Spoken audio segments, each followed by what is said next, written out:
Bonjour à tous et bienvenue sur ma chaîne Turkish World by Kerima FR, j'espère que vous allez bien. Alors dans cette vidéo, on va voir la particule interrogative mi en langue turque, c'est-à-dire le soru eki. On va voir comment l'utiliser avec les verbes, les phrases à l'intérieur d'une phrase. Donc croyez-moi, à la fin de cette vidéo, vous saurez exactement comment l'utiliser en langue turque. Mais avant de commencer notre cours, je voudrais vous dire 3 points qui sont très importants à connaître en ce qui concerne cette particule interrogative. Alors, le premier point à savoir, c'est que cette particule interrogative mi se conforme à l'harmonie vocalique, c'est-à-dire qu'elle peut être ou bien mi, ou bien me, ou bien mu, ou bien mou, selon la deuxième, pas la première, la deuxième règle de l'harmonie vocalique. Le deuxième point à connaître, c'est que cette particule interrogative s'écrit toujours séparément de la phrase ou bien du mot ou bien du verbe, c'est-à-dire qu'elle n'est pas collée. Il peut y avoir après la particule interrogative le suffixe de personne, on va le voir bien sûr dans notre cours, mais elle s'écrit toujours séparément. Et pour ce qui est du troisième point, c'est que cette particule interrogative, on ne peut pas la mettre au début de la phrase. Elle s'écrit toujours ou bien à l'intérieur de la phrase ou bien à la fin de la phrase ou bien à la fin du mot ou bien du verbe. Mais jamais au début de la phrase. Contrairement par exemple au mot interrogatif qu'on peut mettre par exemple nasıl ou bien nereye, nerede. On peut les mettre au début des phrases. Mais la particule mi ne se met jamais au début de la phrase mais bien au milieu ou bien à la fin. Maintenant, vous savez ces 3 points qui sont très importants à connaître en ce qui concerne cette particule interrogative. Maintenant, on peut commencer notre cours. Mais avant de commencer le cours, n'oubliez pas de vous abonner à mon compte Instagram, mais aussi à ma chaîne YouTube et de cliquer sur la cloche pour activer la notification pour chaque nouvelle vidéo. Maintenant, sans plus attendre, on va commencer notre cours. En premier, on va commencer par voir la particule interrogative mi avec les verbes. On a déjà vu ceci dans les cours de conjugaison, par exemple le présent large, le présent actuel, le passé défini, indéfini, le futur, etc. Mais maintenant, on va voir comment on l'a utilisé avec ces verbes. Comme premier exemple, je vous ai mis « Geliyor musun » qui veut dire en français « Viens-tu » Je répète « Geliyor musun » Viens-tu. Alors, vous savez que « geliyor » vient du verbe « gelmek » venir. Alors ici, on a utilisé le présent actuel. Geliyor musun? Evet, geliyorum. Oui, je viens. C'est le présent actuel. Alors, ici, la particule mi est devenue mu, selon la deuxième règle de l'harmonie vocalique. Parce que je vous ai dit au début de la vidéo que la particule mi se conforme à la deuxième règle de l'harmonie vocalique. Pourquoi ici, elle est devenue mu? Parce qu'ici, il y a le o. Le o correspond au ou dans la deuxième règle de l'harmonie vocalique, donc ça devient mu. On choisit le mu et pas le mi ou bien mu ou bien me. Alors ça devient geliyor musun. Elle est écrite séparément, comme vous le voyez, et après on a rajouté le suffixe de personne ici pour la deuxième personne du singulier. Alors vous pouvez rajouter au début sen, geliyor musun? Ou bien vous pouvez dire directement geliyor musun, parce qu'ici c'est le son qui va déterminer qui parle. Par exemple, c'est la première personne du singulier, la deuxième personne, la troisième, la première personne du pluriel, etc. Donc vous pouvez mettre le sen ici, comme vous pouvez ne pas le mettre. Donc ça sert à appuyer. Alors, geliyor musun, viens-tu? Par exemple, on a çalışacak mısınız qui veut dire travaillerez-vous? Çalışacak mısınız, c'est le verbe çalışmak, c'est travailler. Ici, on a utilisé le futur. Çalışacak mısınız, c'est travaillerez-vous. Alors ici aussi, on a conjugué notre verbe jusqu'au suffixe de temps pour ce qui est du futur. Après, on a laissé un espace, on a rajouté un me. Pourquoi un me? Parce qu'ici, il y a le a. Le A, il correspond au E dans la deuxième règle de l'harmonie vocalique. Donc, on a choisi le me ici. Et après, on a le suffixe de personne qui est le sınız pour ce qui est de la deuxième personne du pluriel ici. Siz. Ici, on parle de siz, vous. Siz. Çalışacak mısınız? Ou bien çalışacak mısınız? Travaillerez-vous? Alors, comme vous le voyez ici, la particule mi est entre le verbe et le suffixe de personne. Et parfois, elle peut être directement après le verbe. C'est-à-dire qu'il peut ne pas y avoir de suffixe de personne après cette particule mi. Mais quand? Alors, par exemple, pour ce qui est du présent actuel ici, ou bien du présent large, ou bien du futur, ou bien du nécessitatif. Alors, ce nécessitatif, on va le voir dans un autre cours. Ne vous inquiétez pas, on va le voir dans tous ses formes. Mais dans ces temps, la particule mi vient entre le verbe et le suffixe de personne. Je répète. Alors, pour ce qui est par exemple des temps comme le présent actuel, le présent large, le futur ou bien le nécessitatif qu'on va voir dans une autre vidéo, Inch'Allah, alors la particule mi vient entre notre verbe et le suffixe de personne, mais toujours pas collée au verbe, hein. Elle est toujours écrite séparément. Mais par exemple, ici on a biz yedikme. Alors vous voyez ici, je vous ai mis le pronom biz entre parenthèses. C'est toujours, on peut le mettre pour appuyer, par exemple pour dire que c'est nous qui parlons, biz, d'accord? Mais on peut dire directement yedikme, qui veut dire avons-nous mangé. Yedikme, c'est le verbe yemek, manger. Donc, yedikme, avons-nous mangé? Alors ici, vous voyez qu'après la particule mi, il n'y a pas de suffixe de personne. Ici, on a utilisé le passé défini. Alors, pour le passé défini, il n'y a pas de suffixe de personne après le mi. Il est ici. Il est avec le verbe, collé au verbe. Alors, yedikme, vous pouvez revoir le cours sur le passé défini qu'on a vu comment conjuguer un verbe au passé défini déjà. Et aussi, on a vu sa forme négative et interrogative. Donc, vous pouvez revoir ce cours pour encore bien le comprendre. Alors, ici, donc, c'est le passé défini. Ça devient biz yedikme. Alors, ici, on a mis le mi et pas le me ou bien mu parce qu'ici, il y a le i.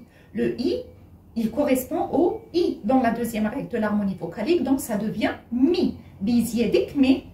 Donc, on conjugue normalement notre verbe au passé défini, on laisse un espace et on rajoute notre particule mi. Comme autre exemple, je vous ai mis le verbe düşünmek au passé défini. Düşündün mü, qui veut dire as-tu pensé en français? Düşündün mü. Alors, ici aussi, vous voyez qu'il n'y a pas de suffixe de personne après notre particule, puisqu'ici, le verbe est conjugué au passé défini. Alors, düşündün mü, on a choisi le mu. Pourquoi le mu? Parce qu'ici, il y a le u. Le u, il correspond au u dans la deuxième règle de l'harmonie vocalique, donc ça devient düşündün mü, as-tu pensé? Donc, par exemple, pour le passé défini ou bien indéfini, et aussi pour l'optatif qu'on n'a pas encore déjà vu sur la chaîne, mais qu'on va voir bien sûr avec le nécessitatif. Alors ces deux temps, on va les voir dans des cours séparés parce qu'ils sont aussi très très importants en langue turque. Alors pour ce qui est du passé défini ou bien indéfini ou bien aussi pour l'optatif, la particule mi se met après notre verbe qui est normalement conjugué. Comme par exemple, biz yedikme, c'est-à-dire qu'il n'y a pas de suffixe de personne, on ne met pas le suffixe de personne après le mi, mais avec notre verbe, conjugué bien sûr au passé. Alors, biz yedikme, avons-nous mangé? Düşündün mü, as-tu pensé? Alors maintenant, on va passer à cette phrase. Senin bir araban var mı? Je répète. Senin bir araban var mı? Qui veut dire en français, as-tu une voiture? Alors, si vous vous souvenez, on a déjà vu ce cours. C'est l'équivalent du verbe avoir dans la langue turque. Alors, on l'a déjà vu dans le passé, le présent et le futur. Vous pouvez les voir, ils sont disponibles sur la chaîne. Alors ici, c'est juste pour vous montrer la particule mi ici après le var. Alors ici, la particule mi est toujours écrite séparément. Et ici, on a utilisé le me. Pourquoi? Parce qu'il y a ici le a. Le A, il correspond au E dans la deuxième règle de l'harmonie vocalique. Donc, ça devient me. Senin bir araban var mı? As-tu une voiture? On a déjà vu, on a déjà vu cette phrase interrogative dans le cours sur l'équivalent du verbe avoir en langue turque. Vous pouvez la revoir pour comprendre comment exprimer le verbe avoir dans la langue turque. Par exemple, on a ekmek var mı? Ekmek, c'est le pain. Ekmek var mı? qui veut dire y a-t-il du pain? Est-ce qu'il y a du pain? Y a-t-il du pain? Ekmek var mı? Alors ici, on a toujours la particule me. Il faut savoir qu'après le var, on utilise toujours la particule me. Pourquoi? Parce qu'ici, il y a le var. Et le var, il y a le a. Le a, il correspond au e dans la deuxième règle de l'harmonie vocalique. Donc ça devient var me. Et pas var mi, ou bien var mu, ou bien var mu. Non, var me. Alors ici, pour exprimer ça, on a ekmek var mı? Y a-t-il du pain? D'accord? Maintenant, on va passer à une autre phrase qui est Sen Türk müsün? Je répète, Sen Türk müsün? Ou bien tout simplement Türk müsün? Qui veut dire en français es-tu turc? Alors, ici, vous voyez que la particule mi est devenue mu. Pourquoi? Parce qu'il y a ici le u. Le u, il correspond au u dans la deuxième règle de l'harmonie vocalique. Donc, ça devient mu, sun. Parce qu'on parle de toi. Sen, toi. Sen, Türk müsün? Alors, es-tu turc? Ici, j'ai préféré répondre à cette question, juste pour que vous ayez une idée comment répondre à ce genre de questions, en forme affirmative et négative. Alors, vous pouvez dire, par exemple, pour ma part, par exemple, si quelqu'un me demande « Es-tu turc ?» Kelima. Alors, je dis « Hayır, ben Türk değilim, ben Cezayirliyim. » Je répète « Hayır » qui veut dire « non, ben Türk değilim. » Alors, ben ou bien je dis directement « Türk değilim, ben Cezayirliyim. » Je suis algérienne. D'accord? Hayır, ben Türk değilim, ben Cezayirliyim. Non, je ne suis pas turc, je suis algérienne. Et pour les gens qui sont turcs, ils répondent Evet, ben Türk'üm. Oui, je suis turc. Evet, oui, ben Türk'üm. Je suis turc. Alors, je vous ai mis ces deux réponses juste pour que vous ayez une idée comment répondre à ce genre de questions. Alors, je répète depuis le début. Sen Türk müsün? Ou bien Türk müsün? Es-tu turc? Alors, par exemple, pour ma part, je réponds Hayır, ben Türk değilim, ben Cezayirliyim. Non, je ne suis pas turc, je suis algérienne. Ou bien pour les gens qui sont turcs, ils répondent Evet, ben Türk'üm. Oui, je suis turc. Je vous ai mis aussi un autre exemple. Bugün hava güzel mi? Je répète, Bugün hava güzel mi? Qui veut dire en français, fait-il beau aujourd'hui? Bugün, c'est aujourd'hui. Hava güzel mi? Qui veut dire, fait-il beau? Fait-il beau aujourd'hui? Alors, on peut répondre par exemple, Evet, bugün hava güzel. Oui, il fait beau aujourd'hui. Ou bien, on peut répondre, Hayır, bugün hava güzel değil. Hava soğuk.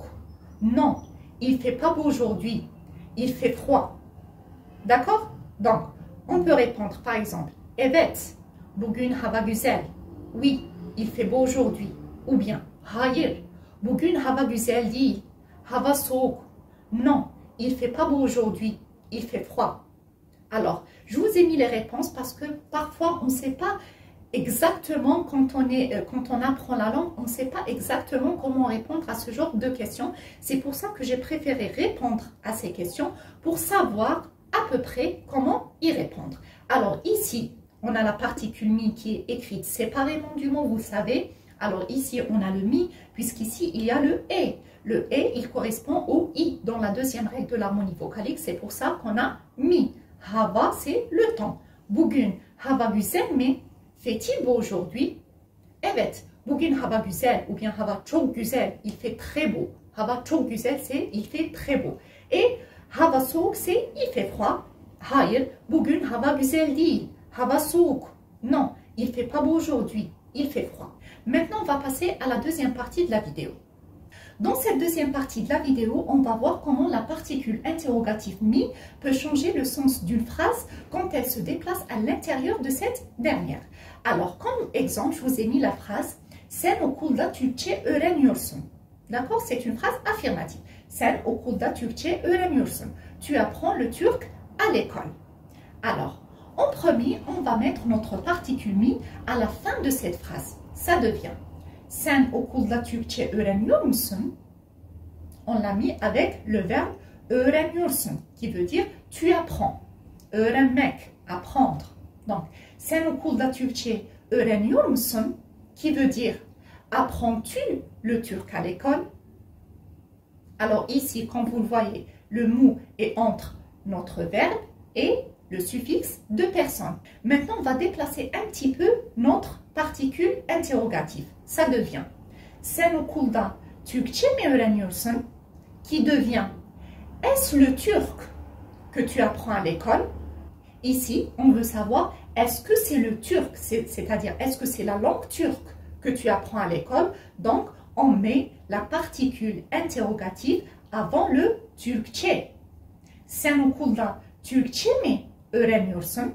Vous voyez qu'elle est séparée et ça devient mi, parce qu'ici, il y a le et. Le et, il correspond au i, dans la deuxième règle de l'harmonie vocalique, donc ça devient mi. Sen okulda Türkçe mi öğreniyorsun? Qui veut dire, est-ce le turc que tu apprends à l'école?